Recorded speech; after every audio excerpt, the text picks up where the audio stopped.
جی وعلیکم السلام ورحمۃ اللہ وبرکاتہ۔ جی محترم بھائی کا سوال ہے، کہتے ہیں جامع ترمذی میں حدیث ہے کہ جو 3 دفعہ جنت کا سوال کرتا ہے تو اسے جنت ملتی ہے، جو 3 دفعہ جہنم سے بچنے کی دعا کرتا ہے جہنم سے بچ جاتا ہے۔ کہتے ہیں حدیث صحیح ہے؟ جی ٹھیک ہے، روایت یہ جامع ترمذی کے اندر یہ روایت آتی ہے 2572 نمبر پر، اور سنن ابن ماجہ کے اندر یہ 4340 نمبر پر حدیث ہے۔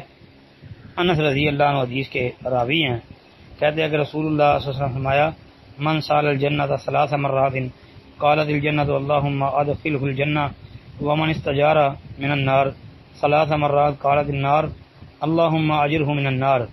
کہ انس رضی اللہ عنہ بیان کرتے ہیں نبی علیہ السلام نے فرمایا جو شخص اللہ تعالیٰ سے 3 بار جنت مانگتا ہے، جنت اس کے حق میں دعا کرتے ہوئے کہتی ہے یا اللہ اسے جنت میں داخل فرما دے، اور جو کوئی 3 بار جہنم کی آگ سے پناہ مانگتا ہے، جہنم اس کے حق میں دعا کرتے ہوئے کہتی ہے یا اللہ اسے آگ سے محفوظ فرما۔ جی ٹھیک ہے روایت۔ السلام علیکم ورحمۃ اللہ۔